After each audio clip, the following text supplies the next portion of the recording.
And there's the cavalcade of the Honorable Prime Minister now swiftly moving towards the ramparts of the Red Fort.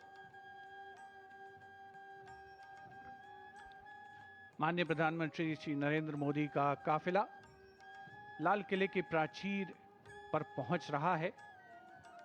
सधी हुई रफ्तार से अग्रसर ये काफिला, ब्यूगलर्स का बिगुल घोष इस बात का परिचय देता हुआ कि माननीय प्रधानमंत्री महोदय देश के सर्वोच्च नेतृत्व का आगमन हो रहा है। दुनिया के सबसे बड़े लोकतंत्र के प्रमुख का आगमन हो रहा है लाल किला परिसर में।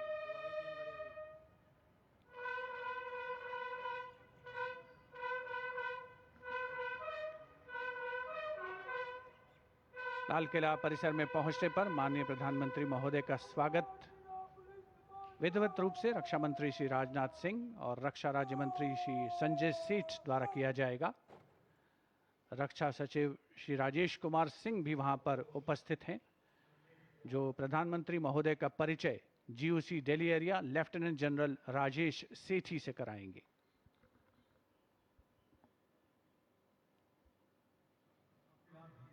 After the inspection of the Guard of Honor, the Prime Minister shall move towards the inner areas of the ramparts. The Guard of Honor contingent for the Prime Minister consists of 1 officer and 24 personnel, each from the Army, Navy, Air Force and Delhi Police. The Indian Army is the coordinating service for the Independence Day celebrations this year. The Guard of Honor will be commanded by Lieutenant Colonel Arjun Singh.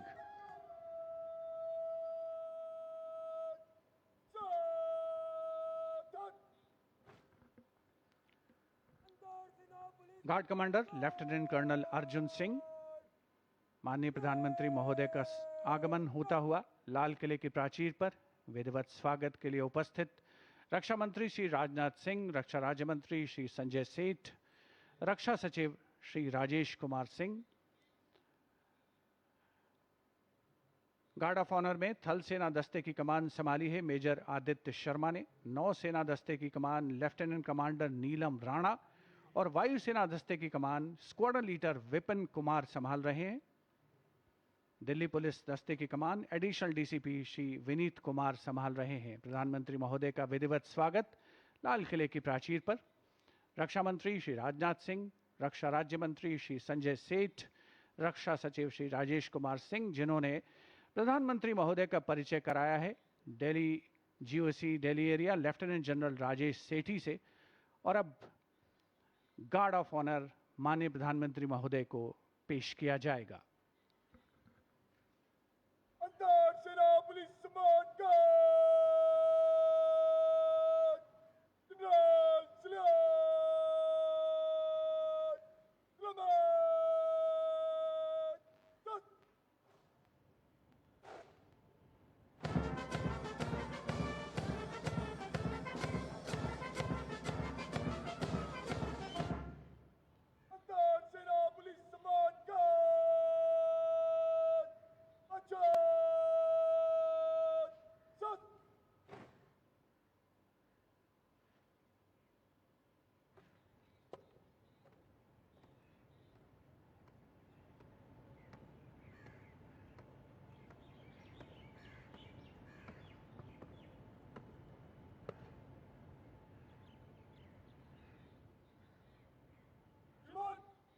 सेना police सम्मान guard निरीक्षण के लिए हजरत।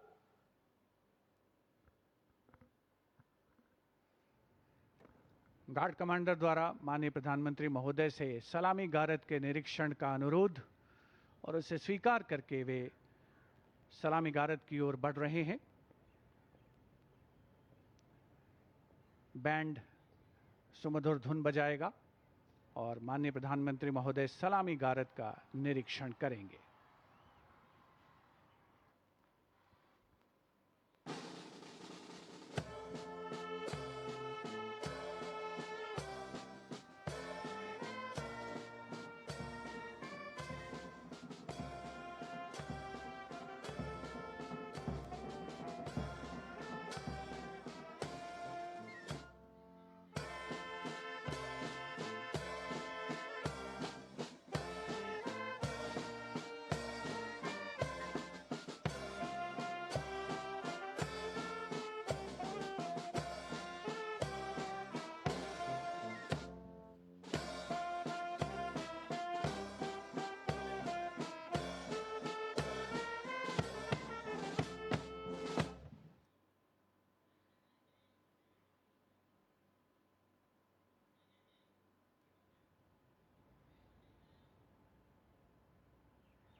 the guard of honor complete, the Prime Minister walking swiftly towards the rampart of the Red Fort, where he will be greeted by Raksha Mantri Shri Rajnath Singh, Raksha Raj Mantri Shri Sanjay Seth, Chief of Defence Staff General N.S. Raja Subramani, Chief of the Air Staff Air Chief Marshal E.P. Singh, Chief of the Naval Staff Admiral Krishna Swaminathan, and Chief of the Army Staff General Dheeraj Seth. The General Officer commanding Delhi area will conduct the Prime Minister to the dais on the ramparts to hoist the national flag. The Prime Minister swiftly, smartly walking through the Lahori Gate, now moving towards the central courtyard right behind the ramparts of the Red Fort. सम्मान गारद का निरीक्षण करने के उपरांत प्रधानमंत्री महोदय लाल किले की प्राचीर की ओर अग्रसर विशाल और भव्य लाहौरी गेट प्रवेश के लिए, जहां पर एक काठ का पुल है, 41 फीट ऊंचा और 24 फीट चौड़ा ऊंचा मेहराबदार दरवाजा, जिसकी 3 मंजिलें हैं। प्रधानमंत्री महोदय लाल किले की प्राचीर की ओर अग्रसर हो रहे हैं और कुछ ही समय के उपरांत वे यहां उपस्थित अपार जन समूह को संबोधित करेंगे, ध्वजारोहण करेंगे। Captain Sonia Singh Chauhan will assist the Prime Minister in hoisting the national flag.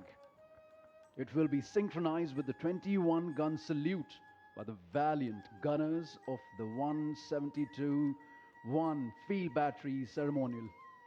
The ceremonial battery, utilizing the indigenous 105 mm light field guns, will be commanded by Major Pavan Singh Shekhawat. And the gun position officer will be Naib Subedar, Assistant Instructor in Gunnery, Anutosh Sarkar.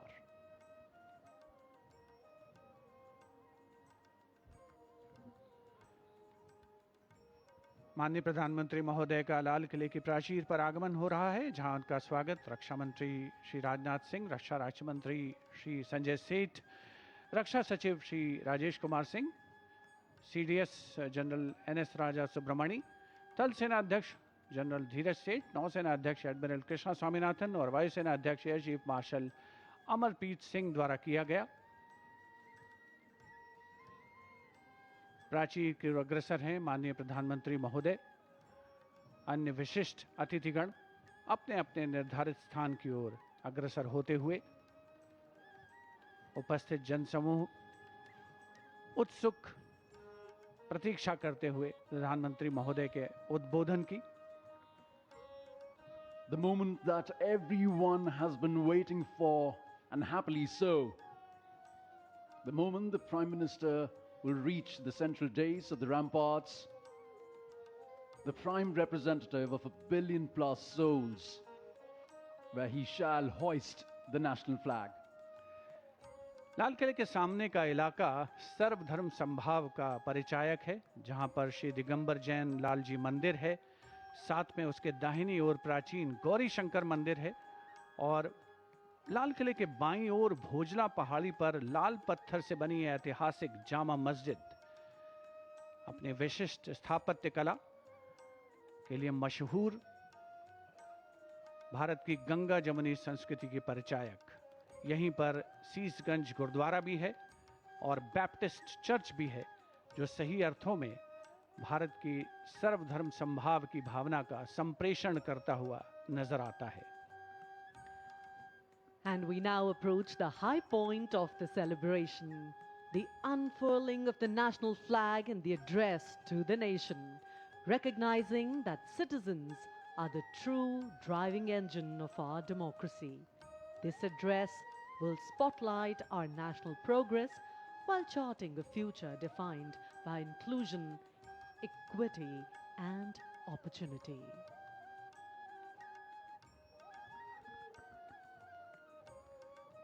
उपस्थित जनसमूह उत्कंठा से प्रतीक्षा माननीय प्रधानमंत्री महोदय के उद्बोधन की। लाल किले की प्राचीर के सामने जो नेशनल फ्लैग गार्ड मौजूद है, वहां पर संयुक्त टुकड़ी के साथ थल सेना का बैंड भी है, जिसमें एक जेसीओ और 25 अन्य रैंक वाले थल सेना बैंड की मौजूदगी है, जिसका संचालन सूबेदार ईश्वर सिंह कर रहे हैं। विशिष्ट अतिथिगणों का आगमन हो चुका है, सब अपनी जगह पर विराजमान हैं। राष्ट्रीय ध्वज फहराने और राष्ट्रीय सलामी लेने के दौरान थल सेना का बैंड राष्ट्रगीत की धुन बजाएगा और देश के स्वाधीनता दिवस के पावन अवसर पर पहली बार लाल किला परिसर पर उपस्थित हर व्यक्ति द्वारा राष्ट्रगीत का गायन किया जाएगा। Let freedom reign. The sun never set on so glorious a human achievement. As the Honorable Prime Minister Shri Narendra Modi himself said, the price of independence was heavy, but the freedom it brings is absolutely priceless. And priceless are the moments that we see captured by Doordarshan cameras, looking at a magnificent view of the ramparts and the central days. Everyone in the audience enclosures waiting for the arrival of the Honorable Prime Minister at the central days, from where he will hoist the national flag and address the nation. Excitement all around, smiles galore. The hope in the eyes, the brightness on the faces truly shows that each and every person here truly believes in the story of India, in the growth story of India, in the sustainable story of India. हमारे 80वें स्वाधीनता दिवस समारोह की एक और ख़ास बात, इस बार जो एनक्लोजर्स हैं, जो दीर्घाएं हैं, दर्शक दीर्घाएं और विशिष्ट दीर्घाएं, उनके नाम भारत की प्रमुख झीलों के नाम पर रखे गए हैं। इनमें भटकल, भीमताल, चंद्रताल, पुलिकट, पुष्कर, रविंद्र सरोवर जैसी झीलें शामिल है। यहाँ पर उपस्थित जनसमूह आप देख सकते हैं कितने उल्लसित हैं, उत्साहित हैं इस समारोह का हिस्सा बन करके। गणतंत्र दिवस समारोह में 2026 का जो संस्करण था, उसमें एनक्लोजर्स के नाम नदियों के नाम पर रखे गए थे और इसी परंपरा को आगे बढ़ाते हुए इस वर्ष स्वाधीनता दिवस समारोह में जो एनक्लोजर्स हैं, उनके नाम भारत की प्रमुख झीलों के नाम पर रखे गए हैं। Especially for India's 80th Independence Day celebrations, a Surya Path Tiranga, a global digital and physical relay initiative was launched under the Har Ghar Tiranga campaign, which is truly a campaign that has brought India together.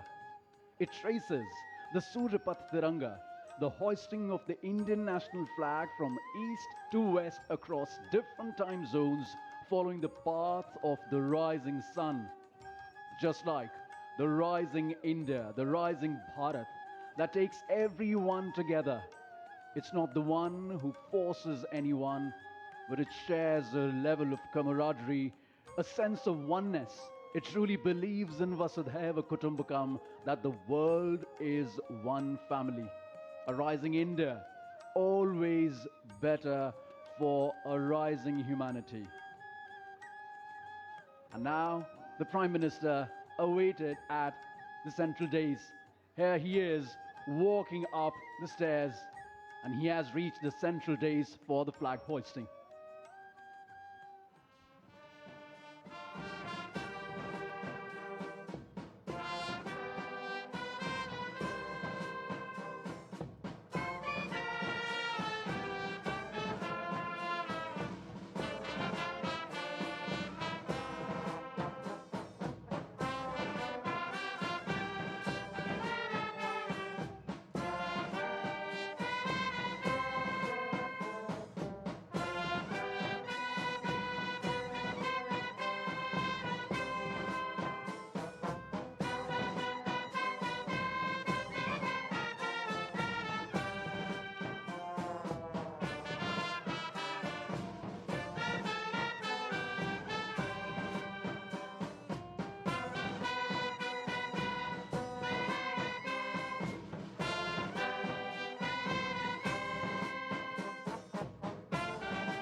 Antarctica Police Command.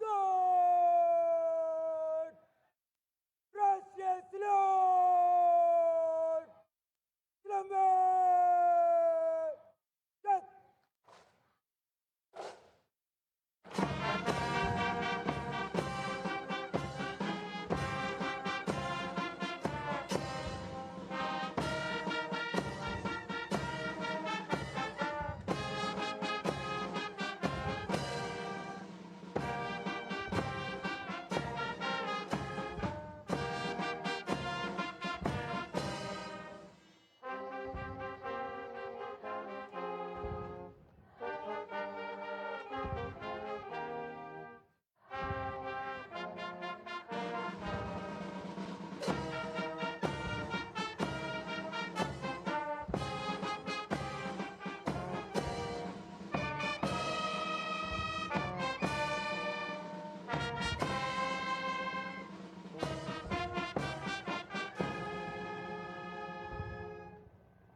Antarctica Police Command.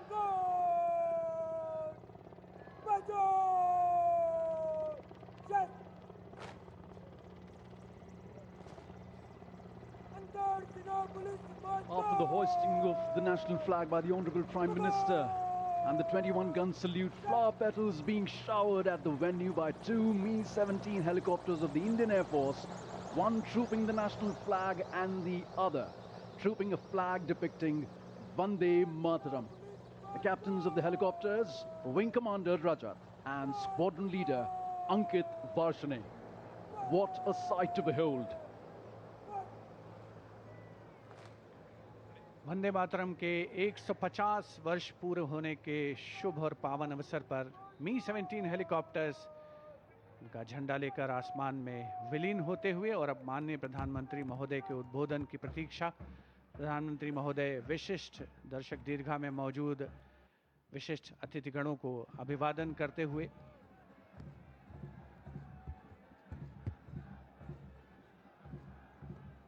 flower petals coming onto the ground like blessings from all our freedom fighters, from all our elders. Shri Bankim Chandra Chatterjee's song Vande Mataram, which still unites, still reverberates in our hearts, still ignites the hearts with patriotism. Contingents of the military band and the tri-services along with the Delhi police now marching smartly from the front of the ramparts towards the right of the ramparts of the Red Fort.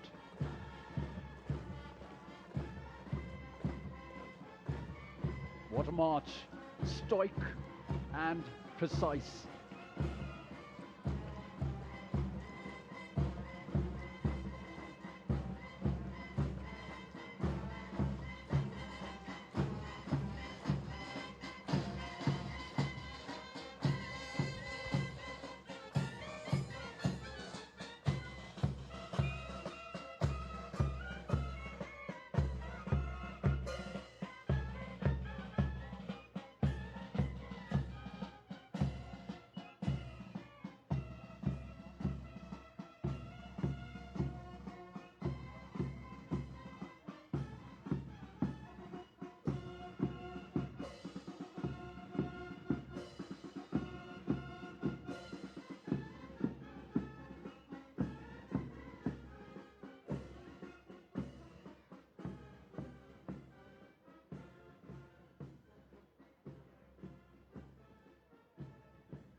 मेरे प्यारे देशवासियों, आज हम सब 80वां स्वतंत्रता दिवस मना रहे हैं। आज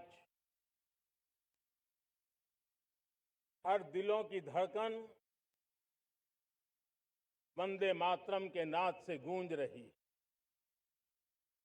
आज हर घर तिरंगा है, हर मन तिरंगा है और देश उत्साह और उमंग के साथ नए संकल्पों को लेकर के आज आगे बढ़ रहा है। आप सबको स्वतंत्रता दिवस की बहुत बहुत शुभकामनाएं।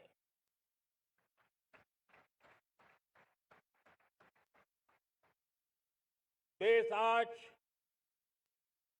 उन महान सपूतों का पुण्य स्मरण करती है जिन्होंने देश की आजादी के लिए त्याग बलिदान की पराकाष्ठा की। अपने तप त्याग और बलिदान से आजादी के एकमात्र लक्ष्य को लेकर के अपनी पूरी जिंदगी खपा दी। पूज्य बापू समेत सभी स्वातंत्र सेनानियों को बलिदान की महान परंपरा जगाने वाले महान क्रांतिकारियों को आज मैं श्रद्धापूर्वक नमन करता हूं।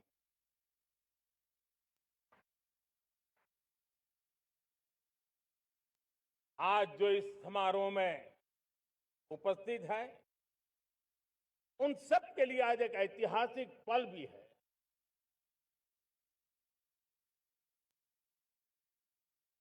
आजादी के बाद 15 अगस्त को लाल किले पर पहली बार वंदे मातरम गूंज रहा है।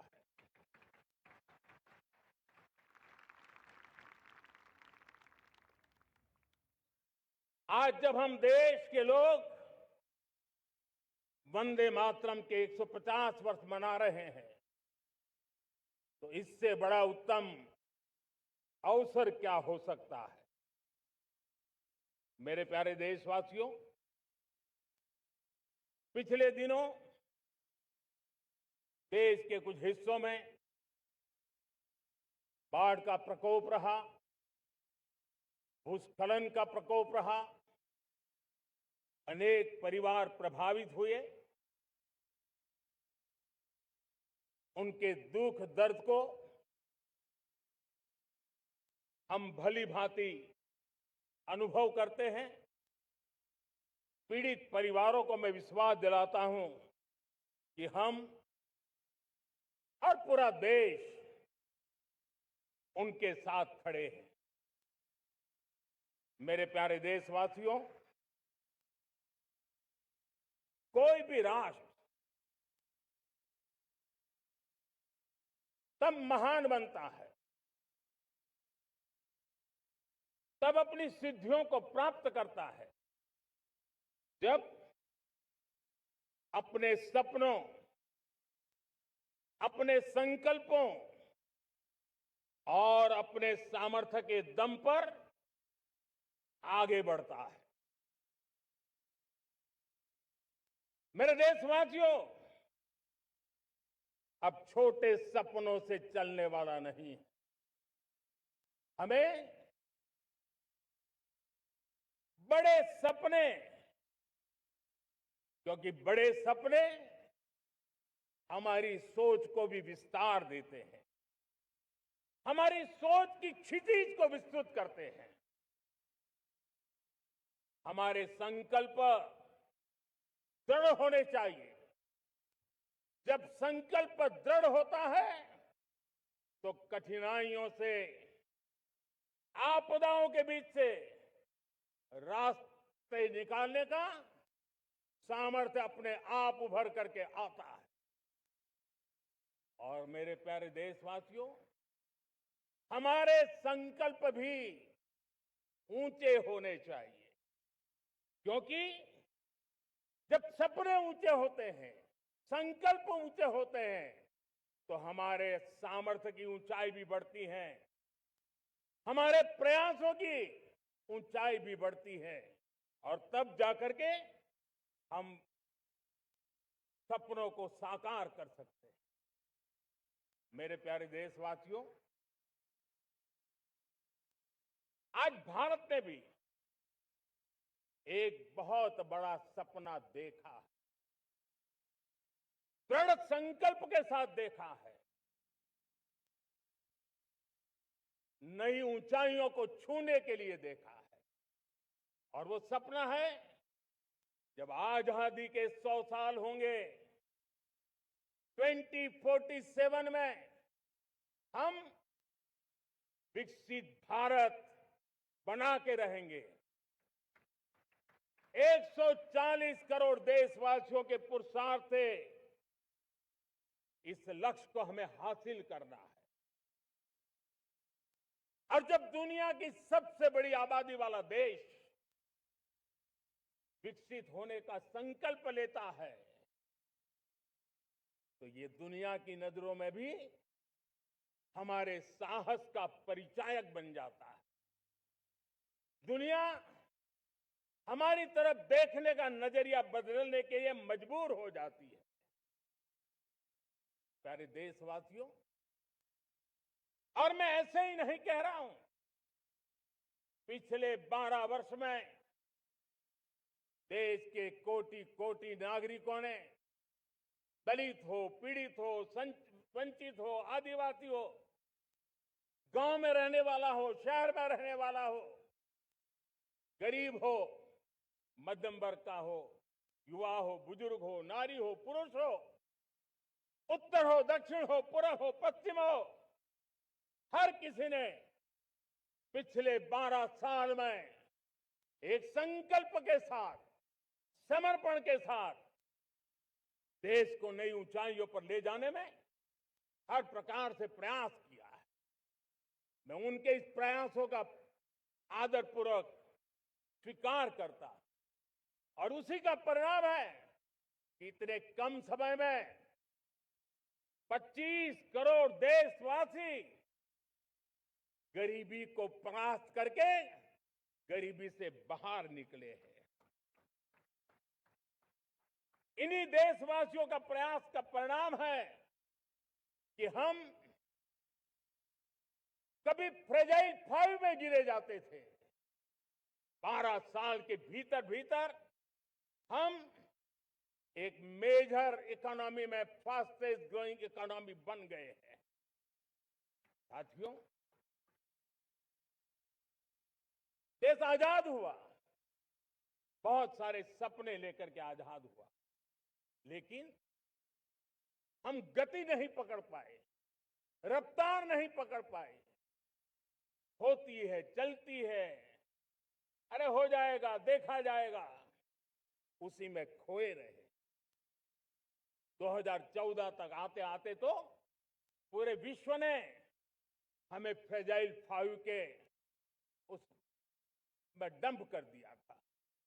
ऐसे समय पिछले 12 साल में भारत ने एक नई रफ्तार पकड़ी।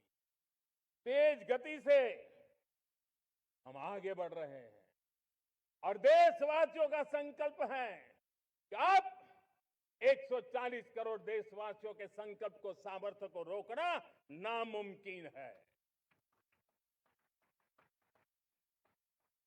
प्यारे देशवासियों, पिछले 12 वर्षों में डिफेंस प्रोडक्शन करीब 4 गुना हुआ। खादी और ग्रामोद्योग का उत्पादन करीब 5 गुना हुआ। इलेक्ट्रॉनिक मैन्युफैक्चरिंग करीब 7 गुना बढ़ा। आधुनिक रेलवे कोच का निर्माण 21 गुना बढ़ा। मोबाइल फोन उत्पादन 33 गुना बढ़ा। इतना ही नहीं, आधुनिक युग को देकर के भी डिजिटल और इनोवेशन की दुनिया में भी हमने अपना परचम लहराया। इंटरनेट यूजर, इंटरनेट कंज्यूमर करीब करीब 4 गुना बढ़े। पेटेंट ग्रांट होने की संख्या 4 गुना बढ़ी। डिजिटल ट्रांजैक्शन 100 गुना बढ़े। सामान्य मानवीय की सुविधाओं की तरफ भी हमने उतना ही गंभीरता से काम किया। हर साल औसतन 15 गुना ज्यादा तेजी से हमने नल से जल कनेक्शन दिए। हर साल औसतन 6 गुनी ज्यादा रफ्तार से लोगों को गैस कनेक्शन दिए। हर साल 4 गुनी रफ्तार से गरीबों के लिए टॉयलेट बनाने का काम किया। हर साल 3 गुना ज्यादा तेजी से गरीबों को घर देने का काम किया। देश ने गवर्नेंस में भी बहुत बदलाव लाया। हजारों की संख्या में कंप्लायंसेस खत्म किए। सैकड़ों की तादाद में पुराने कानून खत्म किए। पिछली शताब्दी के कानूनों से 21वीं शताब्दी की मार्च नहीं हो सकती। हमने आधुनिक इंफ्रास्ट्रक्चर के लिए मेट्रो का विस्तार किया। हमने पब्लिक ट्रांसपोर्ट को ताकत दी। जिस स्पीड से काम, जिस स्केल पर काम किया, ये सब, ये रफ्तार, ये विस्तार, ये अचीवमेंट आजादी के बाद पहली बार पिछले 1 दशक ने देखा है।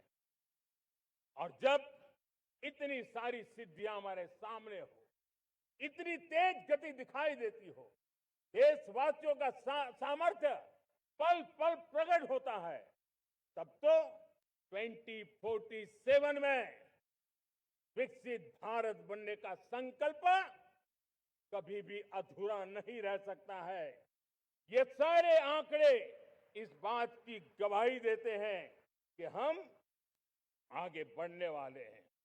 मेरे प्यारे देशवासियों, लेकिन उसके लिए आत्मविश्वास की जरूरत होती है, आत्मगौरव की जरूरत होती है, और साथ साथ आत्मनिर्भर भारत होना भी बहुत जरूरी होता है। और इसलिए बीते वर्षों में हमारा कन्विक्शन रहा है कि भारत को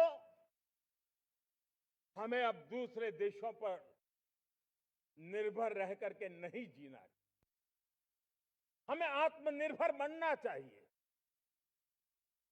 दुनिया में बहुत कुछ मिलता है, सस्ता मिलता है, जल्दी मिल सकता है, लेकिन उससे हमारा सामर्थ्य तैयार नहीं होता, न हमारे सामर्थ्य की कसौटी होती है।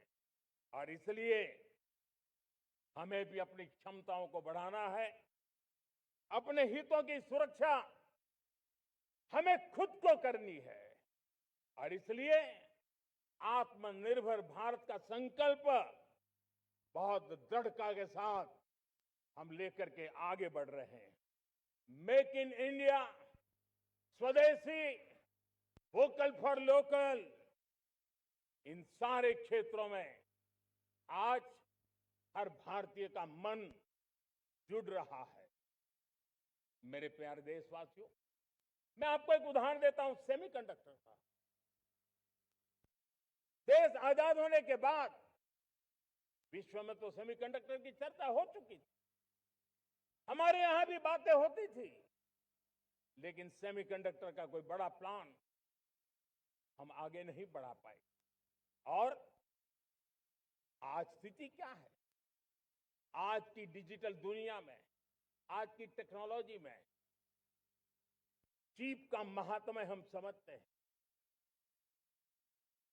कोई भी इलेक्ट्रॉनिक गुड्स होगा, हमारे मेडिकल इक्विपमेंट होंगे, हमारे ट्रांसपोर्ट के रास्ते होंगे, हर किसी में चिप अनिवार्य है। और इस चिप के बिना दुनिया थम जाए ऐसी स्थिति पैदा हो जाए।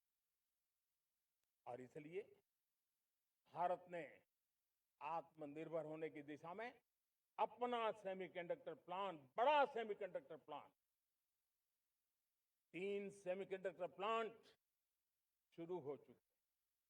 और मुझे बताया गया है कि वहां जो प्रोडक्शन हो रहा है वो एक्सपोर्ट होना शुरू हो चुका है। और मैं देशवासियों को कहना चाहता हूं, आने वाले 7-8 वर्ष में और 5, 7 या 8 सेमीकंडक्टर प्लांट बहुत ही जल्द शुरू होने वाले। ये आत्मनिर्भर भारत हमें विकसित भारत की दिशा में जाने का महामार्ग देती है। मेरे प्यारे देशवासियों, वैसे ही एक चर्चा क्रिटिकल मिनरल की हो रही है। पूरी टेक्नोलॉजी क्रिटिकल मिनरल पर निर्भर है। भारत इसमें भी अपने आप को सुरक्षित करने में जुटा हुआ है। क्रिटिकल मिनरल का लक्ष्य साझा किया जाए। नेशनल क्रिटिकल मिनरल ये हमने लॉन्च किया। बजट में क्रिटिकल मिनरल कॉरिडोर की हमने घोषणा की है। कई देशों के साथ एग्रीमेंट हो रहे हैं।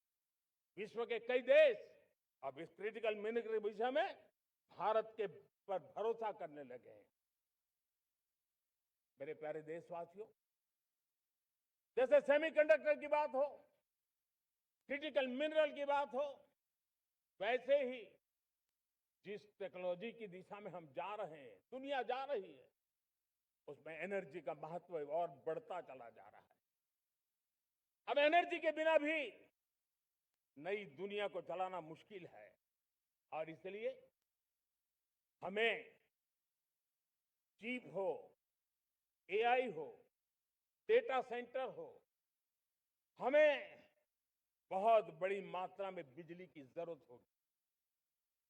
एनर्जी सिक्योरिटी ये हमारे समय की मांग है और इसलिए हमने पहले से ही उस दिशा में एक के बाद एक मजबूत कदम उठाए हैं।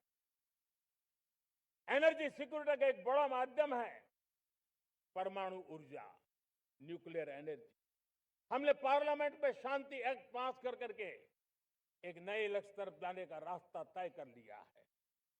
2047 तक हम 100 गीगावाट न्यूक्लियर पावर का लक्ष्य लेकर के चल रहे हैं। इसी एक दशक में हम 5 नए न्यूक्लियर रिएक्टर शुरू करने का लक्ष्य लेकर के चल रहे हैं। इस वर्ष भारत ने फास्ट ब्रीडर न्यूक्लियर टेक्नोलॉजी में महारत हासिल करके एक अहम पड़ाव पार किया है और उसके कारण परमाणु ईंधन में आत्मनिर्भर बनने की दिशा में हमें एक बहुत बड़ा सफलता का कदम हमने रखा है। मेरे प्यारे देशवासियों, कई बार संसाधनों की कमी के कारण देश रुकता नहीं है, लेकिन रुकने का कारण सोच की सीमाएं होती हैं। जब सोच बंद जाती है, सीमाओं में सड़ने लग जाती है, तब हम अपने सामर्थ्य को भी पहचान नहीं पाते हैं। देश को आज कच्चे तेल पर निर्भर रहना पड़ रहा है और हमारी गलत सोच के कारण है। आप जान के हैरान हो जाएंगे, हमने समुद्री तट पे 99% हमारा समुद्री तट का पूरा हिस्सा ऐसी सोच के कारण नो गो एरिया घोषित करके रखा था। हमने ही समंदर के अंदर जाकर के एक्सप्लोरेशन न करने का निर्णय कर लिया था। ये सोच का दारिद्र्य था। हमने फैसला किया ये नहीं चल सकता। हमने उस 99% को जो कभी नो गो एरिया हुआ करते थे, हमने उसको गो एहेड एरिया के रूप में खुला कर दिया है और अब हम समुद्र के भीतर भी एक्सप्लोरेशन करने की और नए नए भंडार खोजने की दिशा में हम प्रवृत्त हैं, हम प्रयास कर रहे हैं। हमने पिछले वर्ष उसी दिशा में एक महत्वपूर्ण कदम रखते हुए समुद्र मंथन की घोषणा की थी और पिछले दिनों हमने 85,000 करोड़ रुपए इस काम के लिए आवंटित करके काम को गति देने का निर्णय कर लिया है। मेरे प्यारे देशवासियों, एनर्जी सिक्योरिटी, इसका मैंने कहा कि हमें ऑल्टरनेट स्रोतों की तरफ भी पूरी शक्ति लगाना बहुत जरूरी है और इसलिए ऊर्जा का सही इस्तेमाल बढ़ाते हुए भारत इसी दिशा में आज तेजी से काम कर रहा है। 2014 से पहले, मतलब आज से 12 साल पहले, हमारे देश में सिर्फ 70 शहरों में पाइप से गैस की व्यवस्था थी, पाइप से गैस डिस्ट्रीब्यूशन होता था। 12 साल में इन 70 शहरों को हमने 700 शहरों तक पहुंचा दिया है। ये होती है रफ्तार, ये होता है विस्तार। 2014 के पहले मुश्किल से 20-22 लाख घरों में पाइप से गैस पहुंचता था। आज 1.25 करोड़ घरों में पाइप से गैस पहुंचाने का काम हो रहा है। 12 वर्ष पहले देश में सोलर एनर्जी की कैपेसिटी सिर्फ 2 गीगावाट थी। 2 गीगावाट, आज 160 गीगावाट हमने प्राप्त किया है लक्ष्य। मेरे प्यारे देशवासियों, मैं एक और जानकारी देता हूं।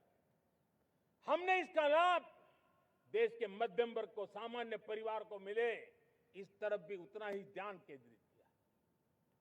हमने पीएम सूर्यघर मुफ्त बिजली योजना चालू की और आज मुझे संतोष है कि इतने कम समय में 50 लाख घरों का सोलर एनर्जी का काम हम आंकड़ा पार कर चुके हैं।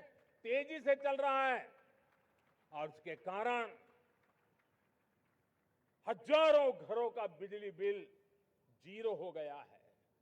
हजारों घर अपनी बिजली का उपयोग करने से अतिरिक्त बिजली आज बेच करके कमाई कर रहे हैं।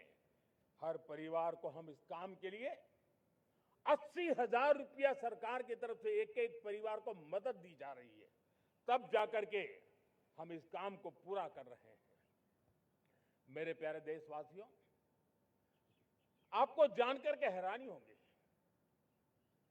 ये जो हमारी रेलवे है उसका इलेक्ट्रिफिकेशन का काम हमारे देश में 1925 में शुरू हुआ था।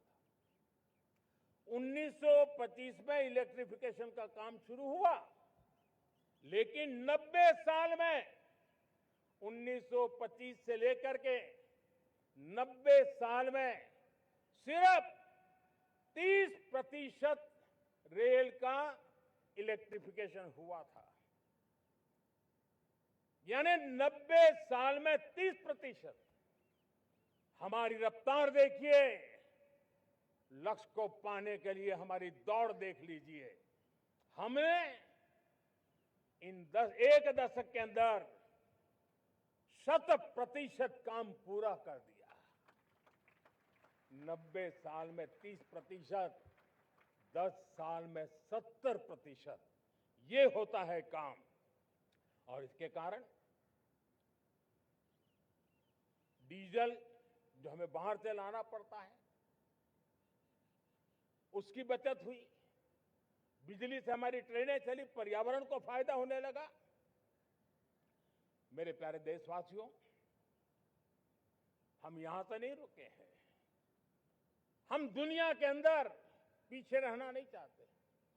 पिछले दिनों आपने खबर सुनी होगी, भारत ने ईंधन का नया क्षेत्र को भी छू लिया है। देश ने पहली हाइड्रोजन से चलने वाली ट्रेन शुरू कर दी है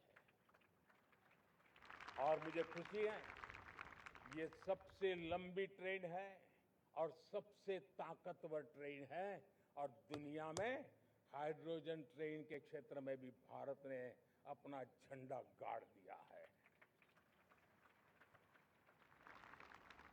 प्यारे देशवासियों, पिछले 10-12 साल हम लगातार 2047 के लक्ष्य को पाने के लिए दौड़ रहे हैं, एक के बाद एक सोपान सिद्ध कर रहे हैं। हमने सोचा भी नहीं था कि हमें इसमें भी कुछ मुसीबतों का झेलना पड़ेगा। पिछले 10-12 वर्ष में कितने संकटों का सामना करना पड़ा। कोरोना जैसी वैश्विक महामारी ने पूरी दुनिया को चिंता में डाल दिया था। सारी व्यवस्थाएं चरमरा गई थी। कोरोना से बाहर निकले, युद्ध की विभीषा की खबरें आने लगी। कहीं यूक्रेन तो कहीं पश्चिम एशिया, हर जगह पे तनाव का माहौल। और पता नहीं भविष्यवेत्ताओं ने तो न जाने क्या क्या घोषणाएं कर दी थी। देश को डराना, देश को भयभीत रखना, देश को चिंतित रखना, इसी में कुछ लोगों को आनंद आता है। वैक्सीन नहीं मिलेगी, कोविड में लोग बचेंगे नहीं, कुछ भी नहीं होने वाला। वेस्ट एशिया का क्राइसिस आया, पेट्रोल पंप पे पेट्रोल नहीं मिलेगा, गैस नहीं मिलेगा, डीजल नहीं मिलेगा, फर्टिलाइजर नहीं मिलेगा। सारी दुनिया भर की अफवाहें फैला करके भारत के लोगों को भयभीत करने का, डराने का, चिंता के अंदर डुबो देने का कुछ लोगों को आनंद आ रहा था। लेकिन देश ने देख लिया कि पिछले 10-12 साल की सुविचारित योजनाएं रंग ला रही है और हम इतने बड़े संकट के बावजूद भी नागरिक देवो भव के मंत्र को लेकर के जीते हुए भारत ने जो तैयारियां की थी, एक के बाद एक कदम उठाया था। सोचा नहीं था कि संकट आएगा, लेकिन उस संकट के समय में ये सारी चीजें काम आ गई और आज देश में गैस भी है, पेट्रोल भी है, यूरिया भी है। हम अपनी ताकत के ऊपर खड़े हो रहे, चल रहे। मेरे प्यारे देशवासियों, दुनिया के इन संकटों का प्रभाव हर किसी पर हुआ, हम भी अछूते नहीं है। यूरिया के दाम दुनिया में 3,000 रुपया पहुंच गए एक बोरी का। आज भी हम मेरे देश के किसानों को वो बोझ सहने के लिए मजबूर नहीं कर रहे। सरकार अपने कंधों पर वो बोझ उठा रहा है और दुनिया से जो 3,000 रुपया में यूरिया का बोरा हमें मिलता है, वो हमारे किसानों को हम सिर्फ 300 रुपये में दे पाते हैं। इतना ही नहीं, डीएपी आज दुनिया में बाजार 5,000 पहुंच चुका है। लेकिन मेरे देश के किसानों को दिक्कत ना हो, इसलिए 1,350 रुपये में आज भी डीएपी देने का काम हम कर रहे हैं। मेरे प्यारे देशवासियों, एक समय था जब मैं आत्मनिर्भरता की बात कर रहा था तो कुछ लोग एयर कंडीशन चैम्बर में बैठ करके सोचने वाले लोग हमें बता रहे थे ग्लोबलाइजेशन का क्या होगा। लेकिन दुनिया देख रही है कि पिछले एक दशक में ऐसा लग रहा है कि दुनिया ने ग्लोबलाइजेशन बोलना ही बंद कर दिया है। जहां से ग्लोबलाइजेशन की आवाज आती थी वो बंद सुनाई नहीं देती है। दुनिया का हर देश अपनी अपनी संभालों के मिजाज की तरफ गया है। लेकिन दुर्भाग्य से इस संकट के कालखंड में कुछ लोगों ने अपना रुतबा दिखाने के लिए संसाधनों को वेपनाइज करने का खेल खेला है। दुनिया अपने पास जो कुछ भी है उसको वेपनाइज करने में लगी है। संसाधनों का वेपनाइज, रिसोर्स का वेपनाइज, पेट्रोल, डीजल, फर्टिलाइजर, दवाइयां, टेक्नोलॉजी की चिप्स, इतना ही नहीं, भूभाग को भी वेपनाइज किया जा रहा है। और ऐसे समय अगर हम आत्मनिर्भर के मंत्र को लेकर 10 साल सही दिशा में न चले होते तो हम कल्पना कर सकते हैं कि ऐसी चुनौतियों का मजबूती से मुकाबला कैसे करते। और हमारी तैयारियां निरंतर बढ़ती जा रही है। मेरे प्यारे देशवासियों, दूसरी तरफ आज भारत का प्रोफाइल पूरी तरफ बढ़ रहा है। आज भारत दुनिया के लिए एक स्वीकृत और सम्मानीय देश के रूप में बन रहा है। भारत के पास स्थिर पॉलिटिकल मैंडेट है, स्थिर सरकार है, भारत का वाइब्रेंट लोकतंत्र है, भारत का मजबूत न्याय तंत्र है और हम सबको दिशा देने वाला भारत का संविधान है। और अब दुनिया हमारे इन सामर्थ्य को पहचानने लगी है और इसलिए 2014 के बाद दुनिया करीब करीब 40 देशों के साथ हमारा FTA एग्रीमेंट हो रहा है। अब देखिए कितना बड़ा अवसर आया है, लेकिन ये जो ट्रेड एग्रीमेंट्स हुए हैं ये एक बहुत बड़ा अवसर है और इसलिए खास करके मैं मेरे MSMEs को कहना चाहूंगा कि हमें इस मौके को छोड़ना नहीं है। दुनिया में हमें पहुंचना है, भारत के उत्पाद की हर चीज विश्व के बाजार में पहुंचे और चाहे हमारा टेक्सटाइल हो, हमारी मशीनरी हो, हमने दवाइयां हो, हमने मौका छोड़ना नहीं है। लेकिन वैश्विक जो पैरामीटर्स हैं उस पैरामीटर को हमें पार करना होगा। हमें दुनिया से जो मिलता है उसे अच्छा देना पड़ेगा, दुनिया में जो मिलता है उसे सस्ता देना पड़ेगा। और पंजाब के लुधियाना से लेकर के तमिलनाडु के तिरुपुर तक हमारा टेक्सटाइल सेक्टर दुनिया में पहुंच सकता है। इतना ही नहीं, केरलम से लेकर के गुजरात और तमिलनाडु से लेकर के बंगाल, ये हमारा समुद्री तट, हमारे मछुआरे भाई बहन आज इस FTA के कारण हमारे श्रिप यानी झींगा उसके एक्सपोर्ट की बहुत संभावना बनी है। हमारे सी फूड की दुनिया में पहुंच बनने की संभावना पड़ी हुई है और इसलिए मैं चाहूंगा कि हम इस परिस्थिति का फायदा उठाते हुए, हम आगे चलते हुए हम इन कामों को पार करने के लिए प्रयास करें। मेरे प्यारे देशवासियों, मैंने जो भूमिका आपके सामने रखी है उसके पीछे 2047 का लक्ष्य इन मजबूत नींव पर खड़ा है।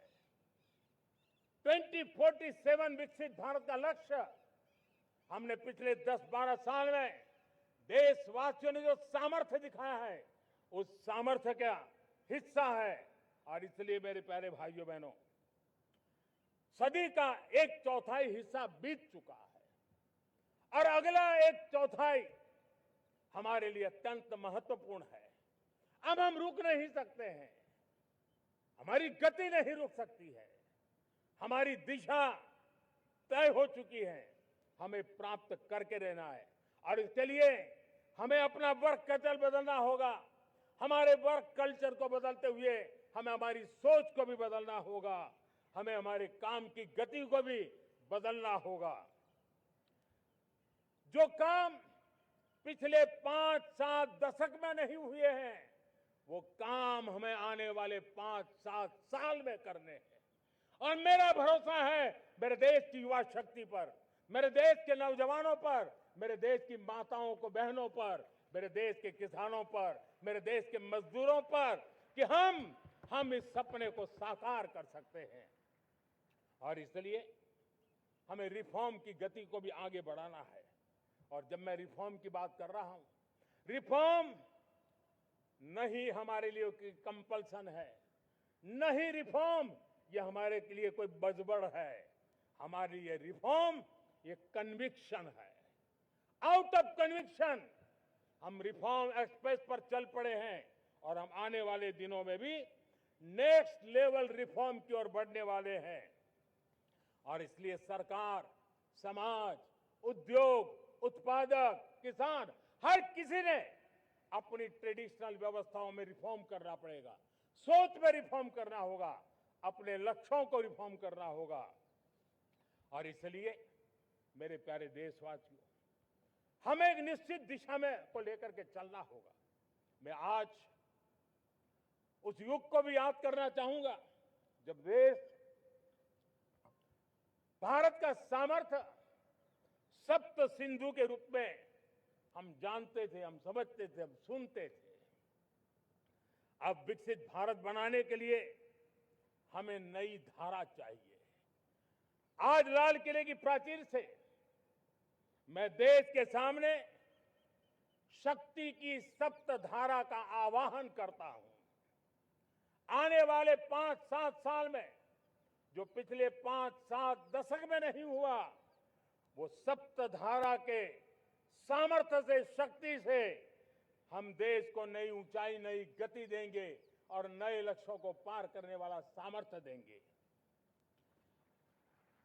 और इसके साथ साथ देश की युवा शक्ति का सामर्थ्य का भरपूर राष्ट्र निर्माण में उपयोग होगा। उनकी शक्ति जोड़ी जाएगी। आने वाले दिनों में जब मैं सप्तधारा की बात करता हूं, सप्तधारा की पहली शक्ति है मैन्युफैक्चरिंग पावर। मेरे प्यारे देशवासियों, हमें मैन्युफैक्चरिंग सेक्टर को बहुत आगे बढ़ाना होगा और प्रोडक्शन बढ़ाने के साथ साथ हमें छोटे छोटे पुर्जे भी बनाने हैं और बड़े बड़े प्रोडक्ट भी बनाने हैं। पूरा वैल्यू चेन हमारा होना चाहिए और उसे लेकर के चलना। हमें कंपोनेंट भी चाहिए और हमें कंप्लीट मैन्युफैक्चरिंग भी चाहिए, कंप्लीट प्रोडक्ट भी चाहिए। डिजाइन से लेकर मैन्युफैक्चरिंग तक भारत को ग्लोबल सप्लाई चेन का भरोसामंद केंद्र बनना होगा। इसके लिए मैं 3 चीजों पर विशेष जोर देना चाहता हूं। मैन्युफैक्चरिंग के क्षेत्र में जो मेरे भाई बहन हैं, ये समय का ये अवसर है, इस अवसर को जाने मत दें और इसके लिए हमें कॉस्ट, क्वालिटी और स्केल, इसके विषय में वैश्विक मानदंडों से खरा उतरना पड़ेगा। हमारी फैक्ट्रीज कॉम्पिटिटिव हो, हमारे प्रोडक्ट्स यूजर फ्रेंडली हो, हमारा पैकेजिंग दुनिया के लोगों को लुभावने वाला हो, आकर्षित करने वाला हो, हमारा जीरो डिफेक्ट प्रिसिजन मैन्युफैक्चरिंग, ये हमारी पहचान बनना चाहिए। हर मैन्युफैक्चरर, हर एंटरप्रेन्योर, हर एमएसएमई से मैं कहना चाहता हूं, ग्लोबल मार्केट में हमारी पहचान विश्वसनीयता और गुणवत्ता के आधार पर होनी चाहिए। क्वालिटी के संबंध में नो कॉम्प्रोमाइज, और इसलिए हमारा मंत्र क्वालिटी, क्वालिटी, क्वालिटी होना चाहिए।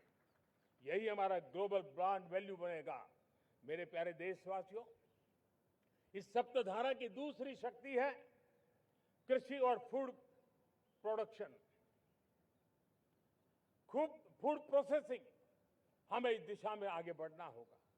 हमारे किसानों ने, अब दुनिया के बाजार खुल चुके हैं, एफपीए के कारण हमें एक बहुत बड़ा मार्केट मिल रहा है।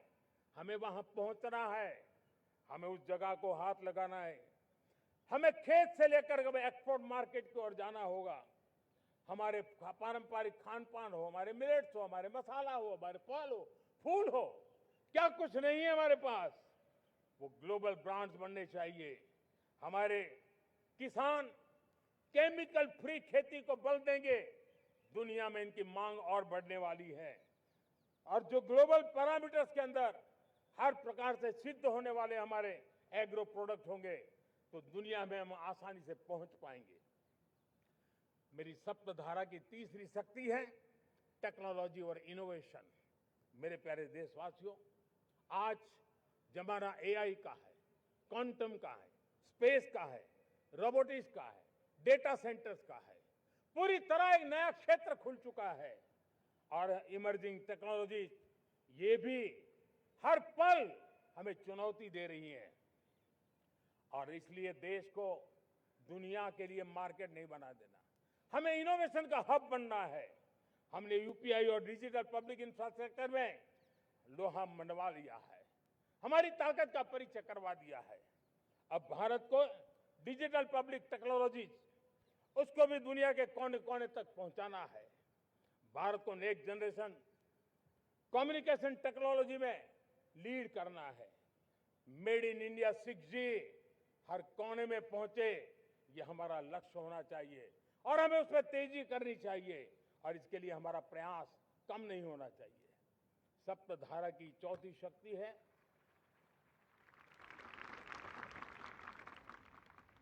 गति शक्ति। ये गति शक्ति देश के अंदर सीमलेस फास्ट कनेक्टिविटी पर हमें बल देना होगा। शहरों को हाई स्पीड रेल से हमें जोड़ना होगा। मॉडर्न हाईवे चाहिए, इनलैंड वाटरवेज चाहिए, एयरपोर्ट चाहिए, मल्टी मॉडल लॉजिस्टिक की व्यवस्था चाहिए। हमें पोर्ट्स को सिर्फ सामान उतारना चढ़ाने की जगह नहीं, दुनिया के शिप्स आकर के लंगर हो जाए इतना नहीं, हमें हमारे पोर्ट्स को पोर्ट लेड डेवलपमेंट ग्रोथ की दिशा में हमें आगे बढ़ना होगा। हमारी पांचवी शक्ति है सप्तधारा की, वो है रक्षा शक्ति। और ये रक्षा शक्ति का महत्व हर प्रकार से है। मेरे प्यारे देशवासियों, डिफेंस में आत्मनिर्भर होना अब भारत ने अनुभव कर लिया, दुनिया ने अनुभव कर लिया है, इसके बिना कोई चारा नहीं है। विश्व जब अपनी अपनी ही सोच रहा है, तब भारत विश्व के लिए बाजार बन करके नहीं रह सकता है। हमें डिफेंस के क्षेत्र में आत्मनिर्भर होना होगा। Next generation defence technology develop करके हमें ग्लोबल सप्लायर बनने की दिशा में हमें लक्ष्य लेकर के चलना है। हमें ड्रोन, काउंटर ड्रोन सिस्टम को विकसित करना होगा और हाइपरसोनिक डिफेंस टेक्नोलॉजीज, उस पर हमें लीडरशिप लेनी होगी। साथियों, साइबर सुरक्षा भी आज हर घर के लिए एक समस्या बन रही है। वो भी एक रक्षा का क्षेत्र है जिसमें हमारे युवाओं की जो सामर्थ्य है, उस सामर्थ्य का उपयोग हम देश के और दुनिया के लिए कर सकते हैं। हमारी सप्तधारा की छठी शक्ति है ग्रीन इकोनॉमी, ब्लू इकोनॉमी, जो ग्रीन जॉब को भी जन्म देती है। हमें green hydrogen, renewable energy, energy storage, green mobility, green manufacturing in global scale हमें पा करके रहना है। हमें दुनिया जब ग्लोबल वार्मिंग की चर्चा करती रहती है, हम रास्ते खोजते रहते हैं, हम समस्याओं का समाधान दे रहे हैं। और भारत ये ग्रीन मूवमेंट का बहुत बड़ा सामर्थ्य लेकर के चलिए। भारत के पास ब्लू इकोनॉमी के लिए भी बहुत बड़ा अवसर है। बहुत बड़ा लंबा हमारा कोस्ट लाइन है। ब्लू इकोनॉमी के लिए बहुत बड़े अवसर है। फिशरीज है, कोस्टल टूरिज्म है, ओशन टेक्नोलॉजी है। ऐसे कितने ही क्षेत्र हैं जिसमें हम आगे बढ़ सकते हैं। मेरे प्यारे देशवासियों, भारत सप्तधारा की जब बात करके लेकर चला है, तब हमारी सातवीं धारा है और दुनिया के लिए इसका अपना भी एक महत्व है, और वो है भारत का सॉफ्ट पावर। भारत के सॉफ्ट पावर की ताकत है। आज योग ने पूरी दुनिया को भारत के साथ जोड़ के रखा हुआ है। योग दुनिया के लिए एक ऊर्जा बनता जा रहा है, भारत के लिए विश्वास का बड़ा कारण बनता जा रहा है। जिस भारत के पास आस्था के केंद्र हो, जिस भारत के पास आयुर्वेद हो, जिस प्रकार से भारत के पास होलिस्टिक हेल्थ केयर की व्यवस्था हो, हील इन इंडिया का मूवमेंट हो, हम दुनिया के अंदर हमारे सामर्थ्य को लेकर के जा सकते हैं। हैंडीक्राफ्ट हो, संस्कृति हो, हमारी फिल्में हो, हमारा क्रिएटिव वर्ल्ड हो, वीएफएक्स हो, हमारा एनिमेशन हो, हमारी गेमिंग हो, डिजिटल कंटेंट हो, क्रिएटिव वर्ल्ड के अंदर भारत अपना रुतबा दिखा सकता है। हमने उसको वैश्विक सामर्थ्य के रूप में विकसित करना होगा। आज भारत ने वेव समिट को एक बहुत बड़ी ताकत दी है। दुनिया धीरे धीरे भारत का ये जो world audio visual and entertainment summit है, उसकी राह देखता रहता है, और वो भारत के सॉफ्ट पावर को, भारत के क्रिएटिव दुनिया को परिचित करेगा। मेरे प्यारे देशवासियों, भारत के पास विशाल वन्य संपदाएं हैं। हमारे पास 100 से ज्यादा नेशनल पार्क है। क्षमता बहुत है, लेकिन विदेशी टूरिस्टों को आकर्षित करने में हम कम पड़े हैं। हमें मौका है हमारे सॉफ्ट पावर के माध्यम से दुनिया के टूरिस्टों को भारत के लिए आकर्षित करने का। हमारा सामर्थ्य हमें दुनिया को दिखाना है। हम ये काम आरा से करें, और हम जल्द से जल्द हम इन लोगों, आज दुनिया में स्पोर्ट्स की जो है वो भी एक बहुत बड़ा भारत के प्रति आकर्षण का केंद्र। दुनिया के स्पोर्ट्स इवेंट भारत में क्यों ना हो। कॉन्स्टेंट इकोनॉमी बहुत बढ़ रही है, देश के नौजवानों का आकर्षण है। विश्व का हर कोई कलाकार चाहता है कभी न कभी भारत की धरती पर अपना कॉन्सर्ट करे। ये एक बहुत बड़ा अवसर है, हमें इसको मोबिलाइज करने के लिए व्यवस्थाएं खड़ी करनी होगी। साथियों, सप्तधारा की इन 7 शक्तियां, सप्त शक्तियां उद्देश्य सिर्फ एक सेक्टर में प्रगति करने का नहीं है। एक होलिस्टिक अप्रोच के साथ हमें राष्ट्र को जो लक्ष्य लेकर के हम चल रहे हैं, जो एम्बिशन लेकर के चल रहे हैं, उस स्केल को हमें पार करने की दिशा में काम करना है। मेरे प्यारे देशवासियों, कुछ चीजें मैंने बताई हैं, लेकिन मैं इससे भी आगे सोचता हूं। मैं जरा देश को झकझोरना चाहता हूं। मैं देश की शक्ति को भी झकझोरना चाहता हूं। देश यानी सिर्फ सरकार नहीं होती है, देश यानी हर नागरिक जुड़ता है। क्या हम सोच नहीं सकते कि फॉर्च्यून 500 की चर्चा तो बहुत सुनते हैं, आने वाले एक दशक में इन फॉर्च्यून 500 में 50 कंपनियां भारत की क्यों न हो, ये लक्ष्य हमारा क्यों न होना चाहिए। आज बैंकिंग सेक्टर फल फूल रहा है। दुनिया की टॉप बैंक के अंदर भारत की बैंक का झंडा भी क्यों न फहरता हो। भारत की बैंक भी टॉप बैंक 5 बैंक में भारत की भी एक बैंक होनी चाहिए। भारत की फार्मा की दिशा में हमने बहुत काम किया है, लेकिन समय की मांग है कि दुनिया की 5 बड़ी फार्मा कंपनियों में भारत की भी 1-2 फार्मा कंपनियों का नाम गूंजना चाहिए। भारत उसमें अपना स्थान बनाना चाहिए। लॉ फर्म्स होते हैं, रेटिंग एजेंसी होती है। क्या समय की मांग नहीं है कि ग्लोबल लीडरशिप अब हमारे हाथ में होनी चाहिए? टैलेंट है, सामर्थ्य है, हमारा लंबा इतिहास भी है, भाषाओं पर हमारा प्रभुत्व है।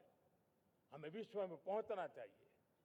हमारी कोई कंसल्टिंग फर्म, अकाउंटिंग फर्म दुनिया के टॉप फर्म्स के अंदर क्यों नहीं होनी चाहिए? भारत की टेक्नोलॉजी कंपनियां दुनिया के अंदर सिरमौर हो, ये हमारा लक्ष्य होना चाहिए। हमारे ऐसे ब्रांड हो जिससे दुनिया आकर्षित होती हो, हमारे ब्रांड हमारे देश की पहचान हो और विश्व के लिए एक डेस्टिनेशन बन जाए। उस दिशा में हमें काम करना है।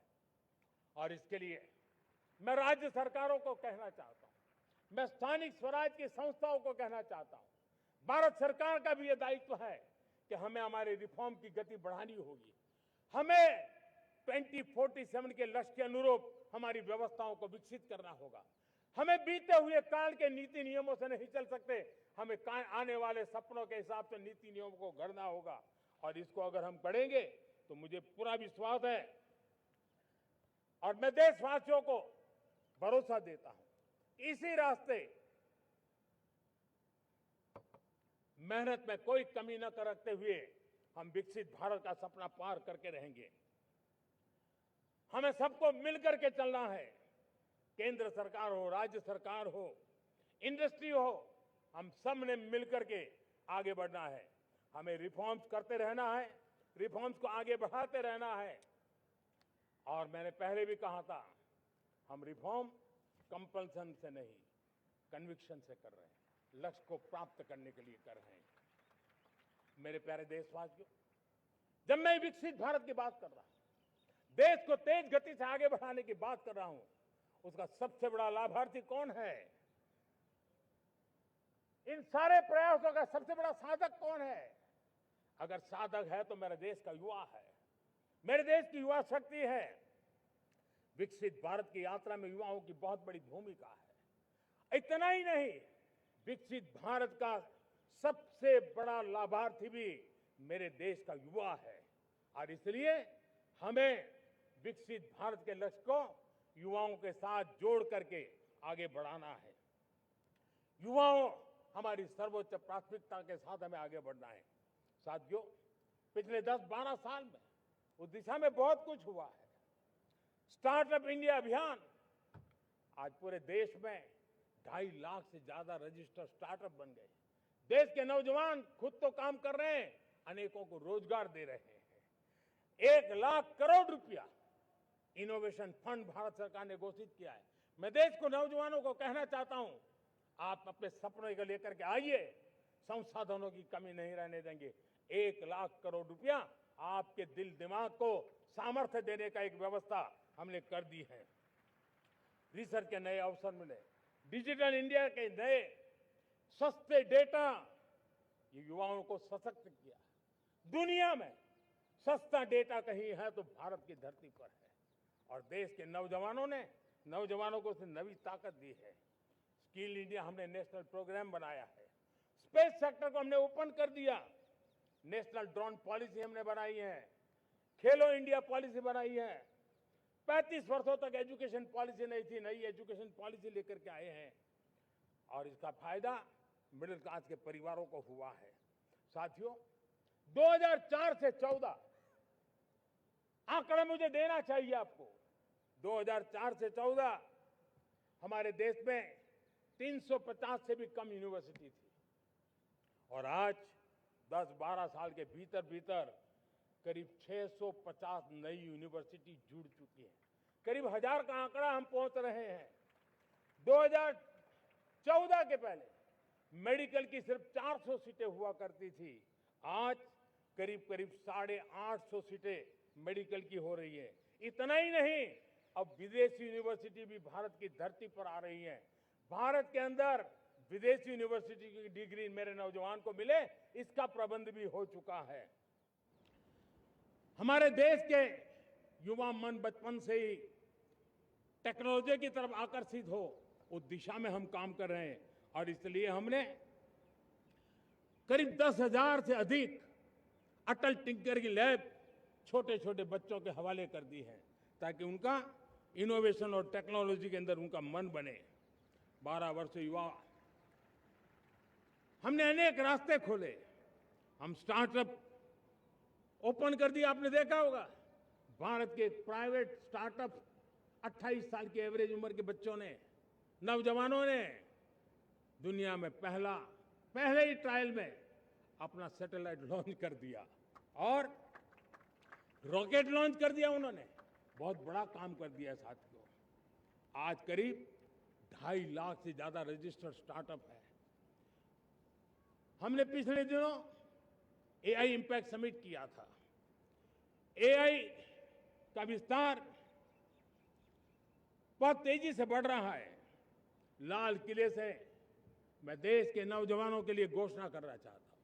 हमने तय किया है कि आने वाले 1 वर्ष में 1 करोड़ युवाओं को एआई स्किल के लिए ट्रेनिंग देने का हम काम करेंगे, ताकि हमारा देश का नौजवान एआई की दुनिया में भी नेतृत्व करने का सामर्थ्य। मेरे साथियों, बायो इकोनॉमी एक नया क्षेत्र है। एक समय था 2014 के पहले सिर्फ 60,000 करोड़ रुपए का बायो इकोनॉमी का काम होता था। मेरे देश के नौजवान, आपने क्या कमाल कर दिया है। देखिए, नीतियां जब सही होती है, लक्ष्य जब साफ होता है, तो मेरे देश के नौजवान कैसा करके थे। बायो इकोनॉमी में देश की युवा शक्ति ने सामर्थ्य दिखाया है। 2014 के पहले जो 60,000 करोड़ का कारोबार था, आज वो कारोबार बायो इकोनॉमी 20 लाख करोड़ पहुंच चुकी है दोस्तों।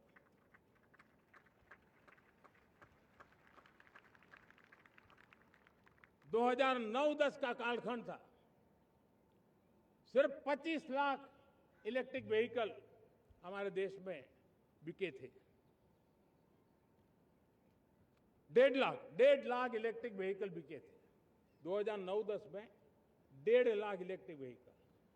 इस 25-26 में 25 लाख इलेक्ट्रिक व्हीकल बिके हैं। मेरे प्यारे देशवासियों, एविएशन सेक्टर भी मेरे नौजवानों के लिए बहुत तेजी से आगे बढ़ रहा है। नए एयरपोर्ट, नए रूट, नए रोजगार के अवसर बना रहे हैं। मेंटेनेंस, ओवरहॉलिंग, इसके भी कारण देश में बहुत बड़ी मात्रा में स्किल मैन पावर को काम मिल रहा है। मेड इन इंडिया हवाई जहाज बनाने की दिशा में हमने सफलता पाई है। Made in India defence transport aircraft C295 already अपनी उड़ान भर चुका है, सफल उड़ान भर चुका है। ये देश के नौजवानों के लिए, मेरे साथियों, ड्रोन ने भी बहुत बड़ा काम किया है। स्वामित्व योजना, गांव में ड्रोन से स्वामित्व योजना सफल हो रही है।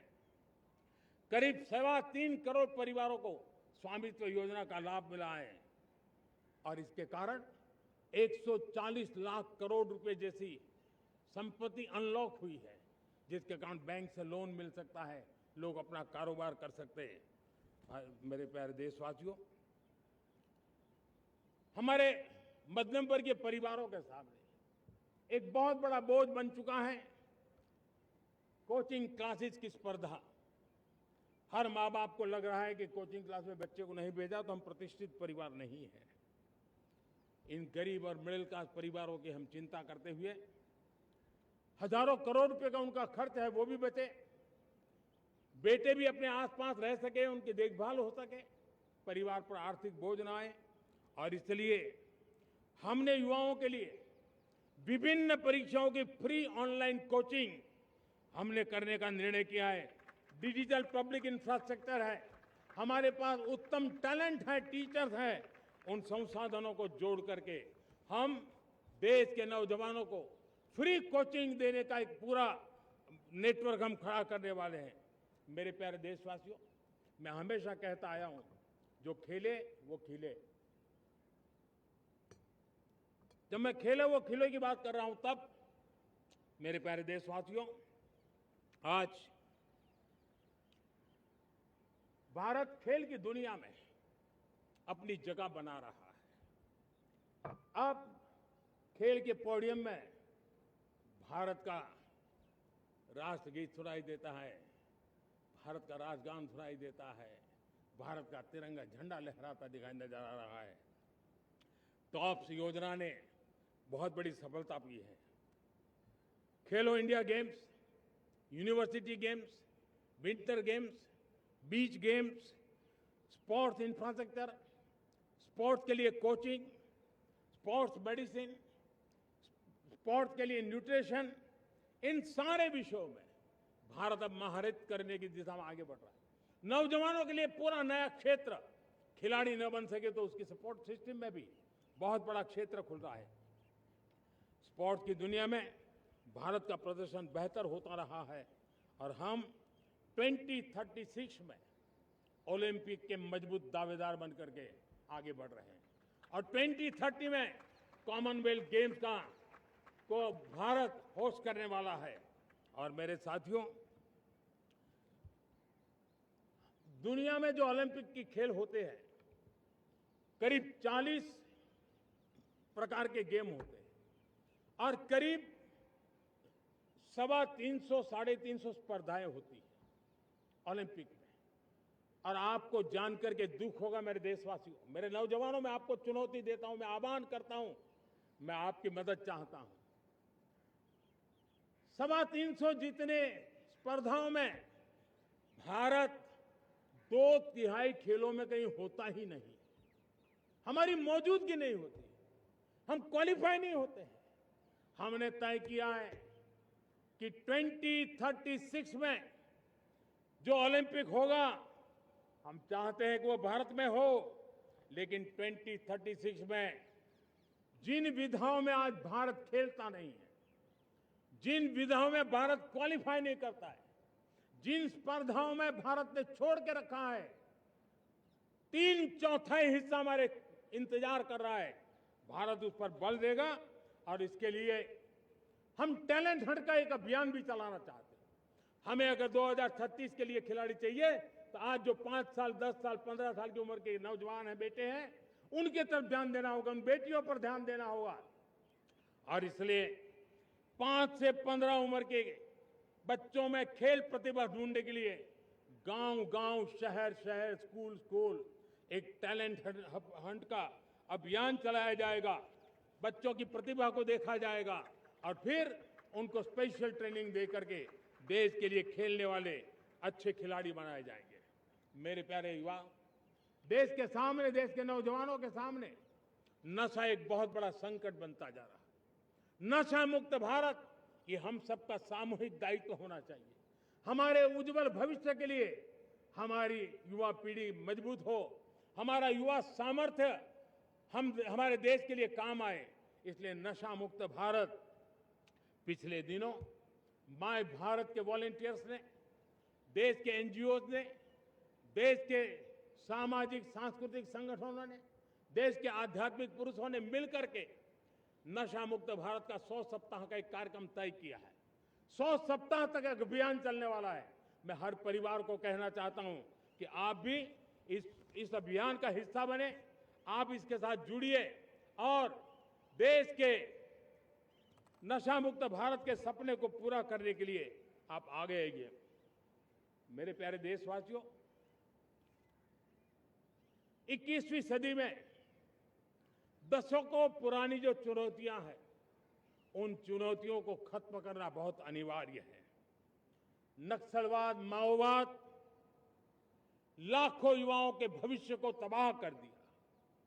अनेक माताओं के दूधमल नौजवानों को छीन लिया, बर्बाद कर दिया। हर मां बाप के सपनों को चूर चूर कर दिया। इस नक्सलवाद ने 4 दशक तक हिंदुस्तान के बहुत बड़े हिस्से को, बहुत बड़ी आबादी को दबोच करके रखा था। बंदूक के नोक पर दबोच करके रखा था।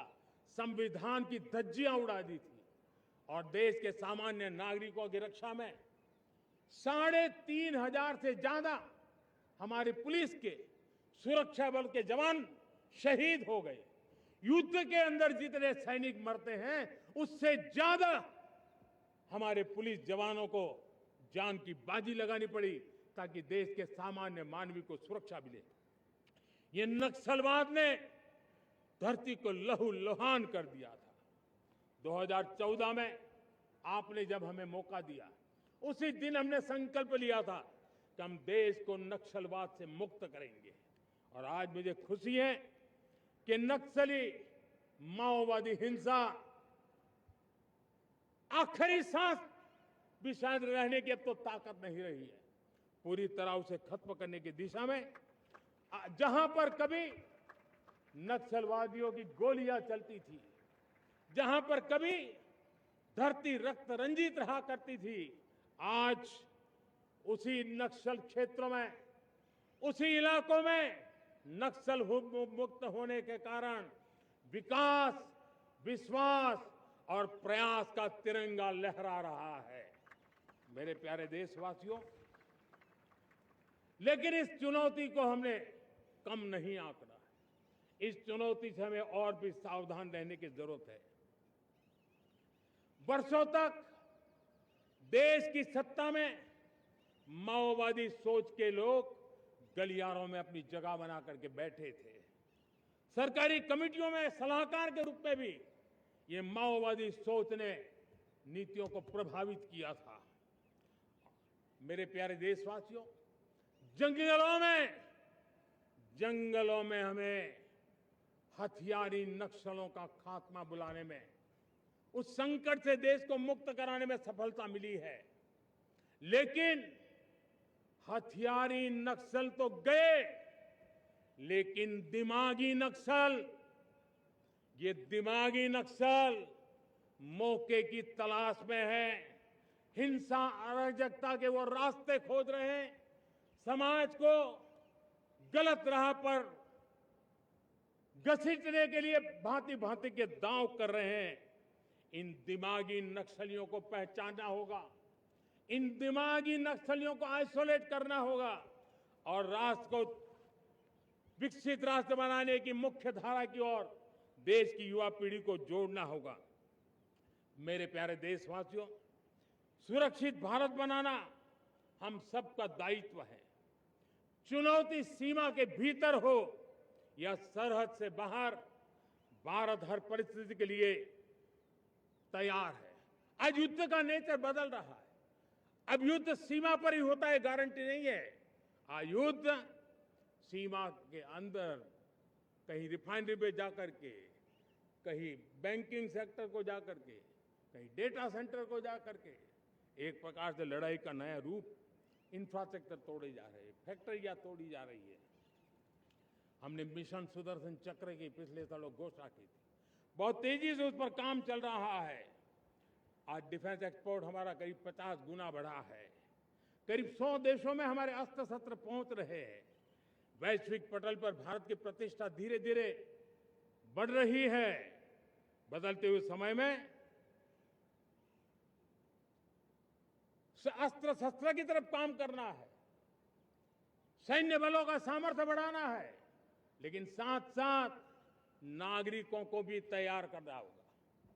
पिछली शताब्दी के युद्धों के अनुरूप जो सिविल डिफेंस की व्यवस्थाएं हमारे देश में विकसित हुई है वो कालबाह्य हो चुकी है, और इसलिए मैं आज लाल किले से घोषणा कर रहा हूं कि हम आने वाले दिनों में सिविल डिफेंस का एक वाइब्रेंट नेटवर्क खड़ा करेंगे, आधुनिक व्यवस्थाओं से उनको परिचित कराएंगे, आधुनिक संकटों से नागरिकों को रक्षा करने की क्या व्यवस्था हो सकती है, एक बहुत बड़ा वॉलेंटरी फोर्स सिविल डिफेंस का आधुनिक चुनौतियों को पार करने वाला हम बनाने वाले हैं।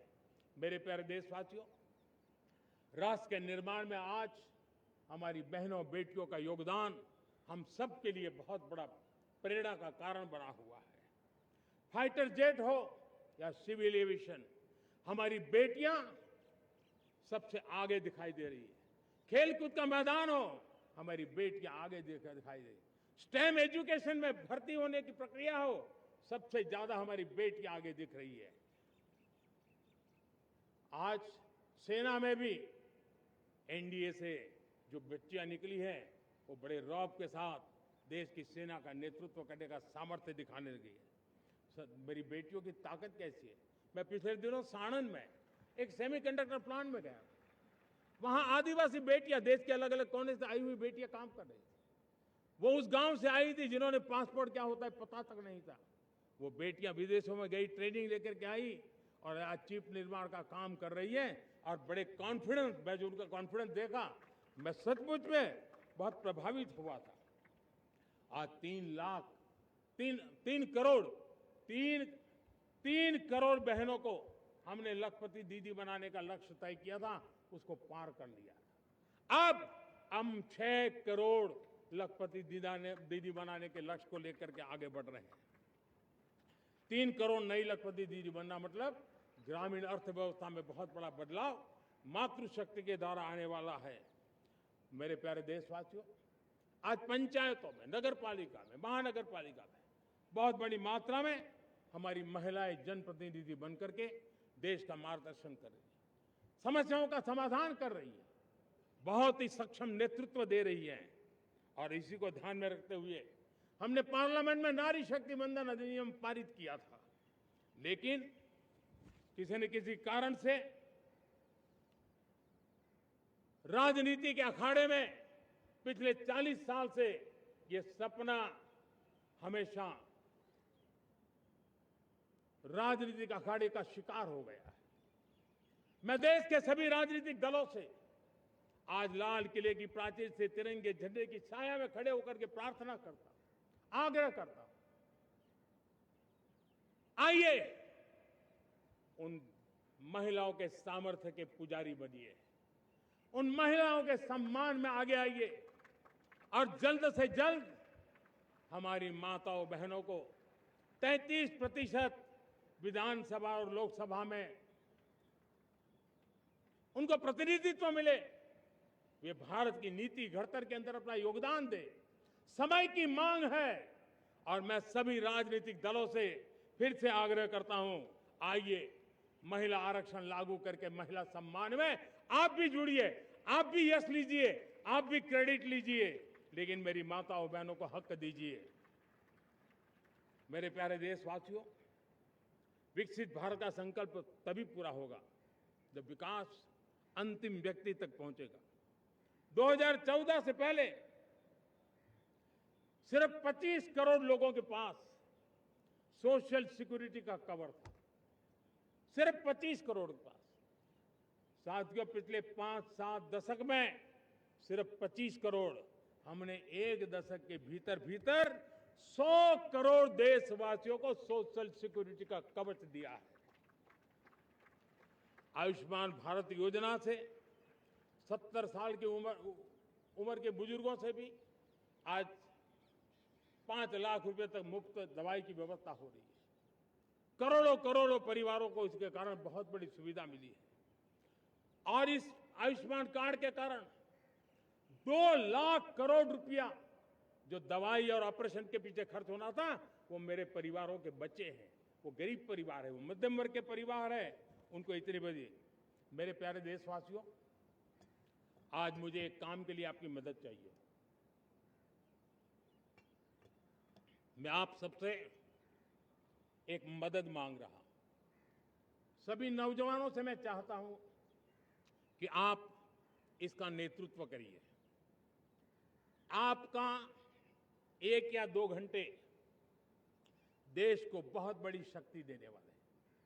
आपको लगेगा 1-2 घंटे में मैं देश की क्या शक्ति, मैं बताता हूं, आप बहुत बड़ी शक्ति बनने वाले हैं।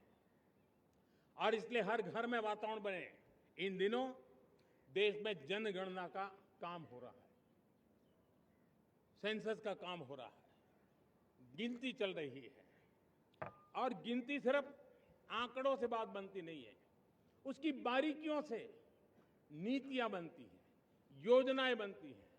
देश आगे बढ़ने की अपनी रूपरेखा तैयार करता है और इसलिए सटीक जानकारियां होना बहुत जरूरी है। कभी कभी जो सरकार की तरफ से प्रतिनिधि आते हैं वो इतनी जल्दी में होते हैं, कभी स्पेलिंग एक लिख देते हैं, कभी अलग लिख देते हैं और इसके कारण अल्टीमेट परिणाम हमें सही मिलने में दिक्कतें आती हैं। अब जब टेक्नोलॉजी अवेलेबल है और इस बार निर्णय किया है, आप स्वयं भी जनगणना में अपनी जानकारियां अपने मोबाइल फोन से भर करके दे सकते हैं। बाद में कोई बाबू आएंगे, कोई प्रतिनिधि आएंगे, आपसे चर्चा करेंगे, लेकिन आप परिवार के सब बैठ करके अगर डिजिटली अपना रजिस्ट्री करवा दे, सारी बारीकियां, स्पेलिंग में भी गलती ना हो, कोई भी जानकारियों में गलती ना हो, आप जितनी परफेक्ट जानकारी देंगे देश को आगे बढ़ने में बहुत बड़ी मदद मिलेगी। और इसलिए मैं देश के नौजवानों को कहता हूं कि आप अपने परिवार के लोगों को बिठा करके पूरे फॉर्म को समझिए। पहले कागज पे फॉर्म को भर दीजिए, कोई गलती है तो करेक्ट कर लीजिए और फिर टेक्नोलॉजिकली उसको डिजिटली इसको अपलोड कर दीजिए। आप देखिए इतना बड़ा काम देश कर लेगा और देश का समय और शक्ति सही काम के लिए उपयोग आएगा।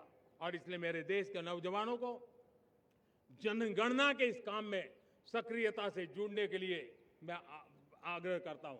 मेरे प्यारे देशवासियों, मैंने लाल किले से पंच प्राण की बात कही थी। इस पंच प्राण ने देश को अपने आत्मगौरव की ओर लेकर के आगे बढ़ने का, लक्ष्यों को पार करने के सामर्थ्य के साथ आगे बढ़ने का एक बहुत बड़ा संबल दिया है। हमें गुलामी की मानसिकता हर पल मिटाते ही रहना है। जिस भारत का सपना नेताजी सुभाष चंद्र बोस ने देखा था, बाबा साहब आंबेडकर ने देखा था, पंडित नेहरू ने देखा था, सरदार पटेल, भगत सिंह, सुखदेव राजगुरु ने देखा था, डॉक्टर श्यामा प्रसाद मुखर्जी ने देखा था, भगवान बिरसा मुंडा ने देखा था, ज्योतिबा फुले ने देखा था, उन सब से प्रेरणा लेकर के हम आगे बढ़े। इस संकल्प को हम दोहराए, स्वयं से ऊपर राष्ट्र का हित हो, स्वयं से ऊपर राष्ट्र का हित हो और कर्तव्य ही हमारी पहचान हो। मैं सभी देशवासियों से कहूंगा, समय हमारा है। मैं सभी देशवासियों से कहूंगा, समय हमारा है, अवसर हमारा है, संकल्प हमारा है। आइए सपनों को संकल्प बनाए, संकल्प को सामर्थ्य बनाए और सामर्थ्य को सफलता में बदल के रहें। आइए हर कदम को विकास का कदम बनाएं, कदम से कदम मिलाएं, मन से मन मिलाएं, लक्ष्य से जुड़े रहे। एक दीप से जले दीप हजारों, आओ मिलकर विकसित भारत बनाएं। इसी एक भावना के साथ इस मंगल पर्व पर आप सबको अनेक अनेक शुभकामनाएं। मेरे साथ बोलिए, भारत माता की, भारत माता की, भारत माता की, वंदे वंदे वंदे। बहुत बहुत धन्यवाद।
माननीय प्रधानमंत्री श्री नरेंद्र मोदी ने देश के 80वें स्वाधीनता दिवस समारोह के अवसर पर राष्ट्र को संबोधित किया।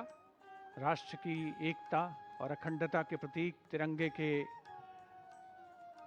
रूप में सैकड़ों की संख्या में गुब्बारे लाल किला परिसर और उसके आसमान को एक नई आभा, एक नया सौंदर्य, एक नया कलेवर प्रदान कर रहे हैं। मानो सारे माहौल में देश प्रेम की आभा, उसकी गरिमा चमक रही हो, परिलक्षित हो रही हो। माननीय प्रधानमंत्री महोदय उपस्थित जन समूह का अभिवादन करते हुए हाथ हिलाकर और उन्हें पूरे उत्साह के साथ उनके इस अभिवादन का जवाब मिल रहा है। The Prime Minister has always talked about inculcating those same values and virtues as the Mahatma had in our lives. The balloons being left out in the open skies, showcasing the free spirit of a young country, the spirit which is taking the country to newer heights. When the Honorable Prime Minister addresses the students and the youth power. He talks about attaining one's goal and keeping the nation first, of making sure that we try to find solutions to the problems we see around us, to uplift others, to believe that everyone is capable of doing great things, and to be able to see the Almighty in each and every soul, to be a firm believer that cleanliness is next to godliness.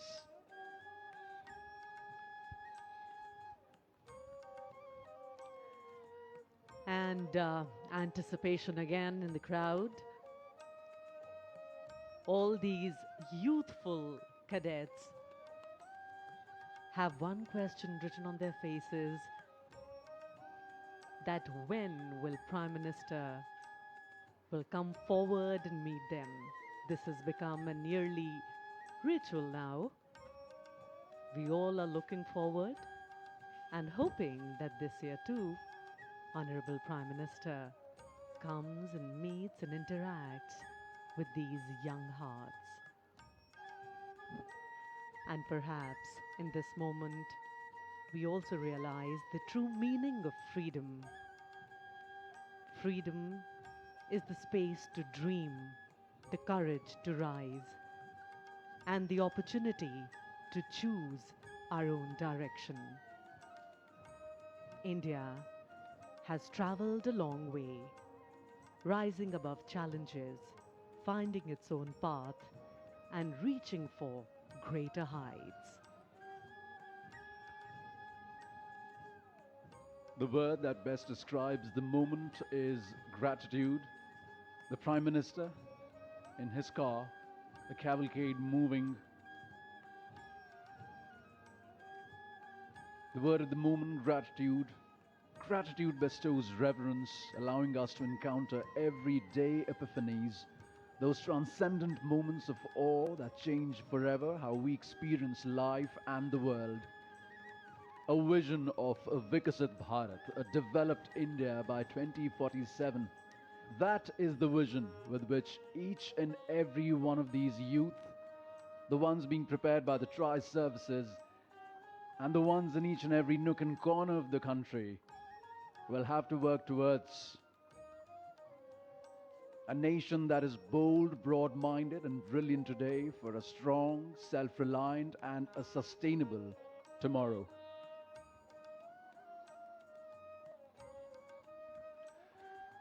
माननीय प्रधानमंत्री महोदय का काफिला, उनकी car, उनका वाहन ज्ञान पथ के नजदीक जैसे जैसे पहुंच रहा है, यहां उपस्थित इन युवाओं के चेहरे पर आप खुशी, उल्लास, उमंग, उत्कंठा की जो रेखाएं हैं वो साफ पढ़ सकते हैं। सभी को प्रतीक्षा है कि माननीय प्रधानमंत्री महोदय ने एक जो अविस्मरणीय परंपरा का आगाज किया है, उसकी शुरुआत की है राष्ट्रीय पर्व के अवसर पर, जब वे देश को संबोधित करते हैं स्वाधीनता दिवस के अवसर पर। उसके बाद बच्चों के बीच में, आम जनता के बीच में आते हैं। एक बहुत ही खुशनुमा माहौल लाल किले की प्राचीर के सामने, पूरे लाल किला परिसर में। 1947 में आज ही के दिन हमें आज़ादी मिली थी और तब से लेकर आज तक हर वर्ष राष्ट्रीय पर्व का ये समारोह लाल किले के प्रांगण में आयोजित होता रहा है। माननीय प्रधानमंत्री महोदय वॉलंटियर्स के बीच में, एनसीसी कैडेट्स के बीच में पहुंच चुके हैं और हाथ मिलाने का सिलसिला शुरू हो चुका है। यही वो मौका है, यही वो अवसर है, यही वो समय है जिसका इन सभी को शायद बड़ी शिद्दत से इंतजार रहता है। और सही अर्थों में कहें तो देश के सर्वोच्च नेतृत्व को इतने करीब देखकर, उनसे प्रत्यक्ष संवाद करके सबका दिन बन जाता है। कई तो ये समझते होंगे कि उनका जीवन ही बन गया, और उनका ऐसा समझना बहुत हद तक सही भी है।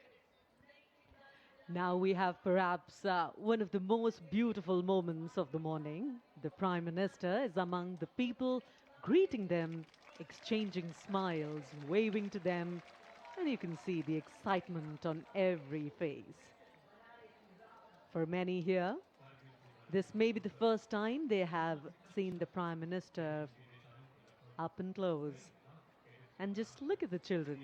Those wide smiles, those excited faces, those little waves. For them, this is not just another Independence Day. This is a memory they may carry with them for the rest of their lives. Years from now, they may look back and say, yeah, I was there. I saw the Prime Minister up and close. Each and every one of those 2,500 plus students, cadets, young minds are facing towards one centric point. The person who encourages them, the person who looks after their future, who thinks about them, who talks about their future being the future of the country as well as humanity. That is exactly the person they're all looking at once. And now the Honorable Prime Minister swiftly moving towards the audience enclosure, where a surprising thing has happened. All the seats of the background have suddenly emptied because each and every one of the people have crammed at the railings of those enclosures. They all wish to see their honorable, their beloved Prime Minister. A once-in-a-lifetime opportunity, rather, for many of them, which might not come in their lifetimes again. The Prime Minister, whose address they had eagerly waited for, who addressed them, their dreams, their aspirations, who talked about their future, who talked about Vasudhaiv Kutumbakam, who talked about Sankalp Se Samriddhi. That's exactly the moment of happiness which they're experiencing right now.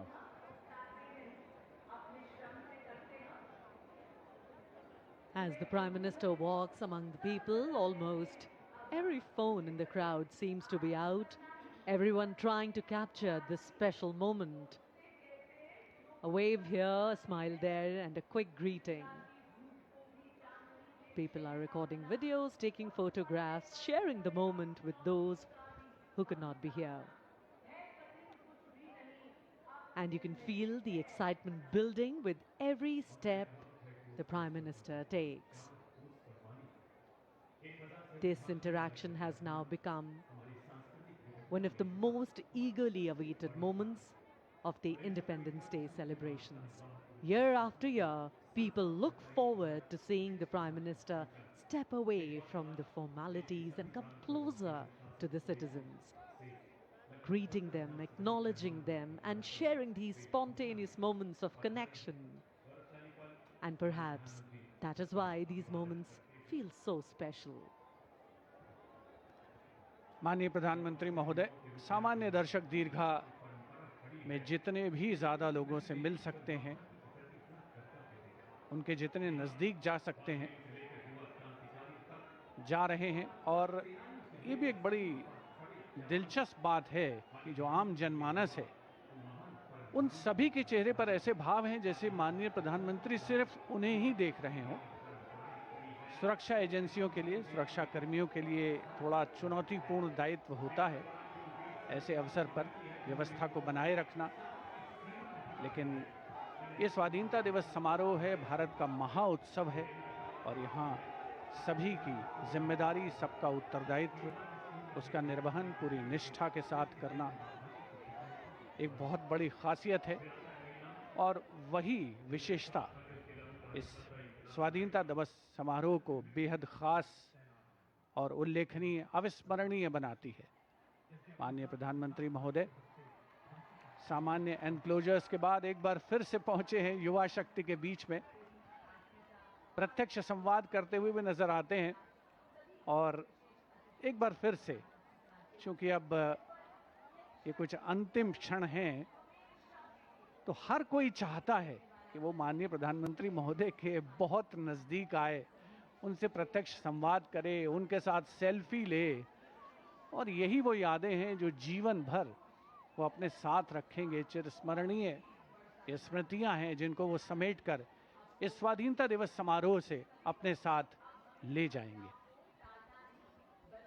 The vision of a rising space sector, scientific research, sustainable living industries, Green and non-fossil energy, never seen before, speed and scale of infrastructure development, record number of existing, expanding and new metro rail services, intra and intercity metros, the Namo Bharat, cleaner and greener stations, new freight corridors, indigenous locomotives for goods and passengers under the Vande Bharat scheme, a growing sports superpower, preferred destination for medical tourism, a major hub for aircraft and vessel repair, overhaul and maintenance. And these are just a few of the policies that the Prime Minister and his able government is doing for the country, for the future, for the power that they believe the future and the youth hold. Every greeting that the Prime Minister gets has a touch of class as well as culture. He knows that the children are happy, and that's what makes him happy. The official ceremony may have its grandeur, but here among the people, it is wonderfully candid. Children trying to get a better view, some holding up a phone for a photograph. Sea of smiling young Indians, waving, smiling, reaching out to their own Prime Minister. And everyone hoping for that one brief moment of eye contact, a wave, perhaps even a greeting. For many, this will be their photograph of the day. Priyadarshini, how do you say no to such innocent smiles? Is it possible? I think each one of them will cherish this memory forever. माननीय प्रधानमंत्री महोदय, लाल किले की प्राचीर के सामने से युवा शक्ति से प्रत्यक्ष संवाद और साक्षात्कार करके अब रवाना हो रहे हैं। आज का दिन बेहद खास है। ऐसा लगता है खुशियों की सुबह अपने साथ नई आशाओं और नई उम्मीदों का संदेश देकर अवतरित हुई है। 80वां स्वाधीनता दिवस, हमने देश की आजादी के 79 गौरवशाली वर्ष पूरे कर लिए हैं। जनता में अभी भी उत्कंठा है, अभी भी प्रतीक्षा है कि शायद प्रधानमंत्री महोदय को अपने करीब, बहुत करीब देखने की उनकी जो तमन्ना थी वो पूरी हो जाए। वैसे बहुतों की तो तमन्ना पूरी हुई है। आज का भारत एक नया भारत है, नई मंजिलें हैं, नए आयाम स्थापित हो रहे हैं। आज यहाँ की फिजा में खुशहाली है और यहाँ आए लोगों के चेहरे पर भारतीय होने के गर्व को आसानी से महसूस किया जा सकता है। आज हम स्वतंत्र हैं, जिसके लिए एक लंबा संघर्ष हुआ। स्वाधीनता संग्राम का इतिहास जितना लंबा है उतना ही गौरवपूर्ण भी है। भारत की ऊर्जावान युवा शक्ति देश को एक नई दिशा देने को तत्पर दिख रही है। आज हमने अपनी आजादी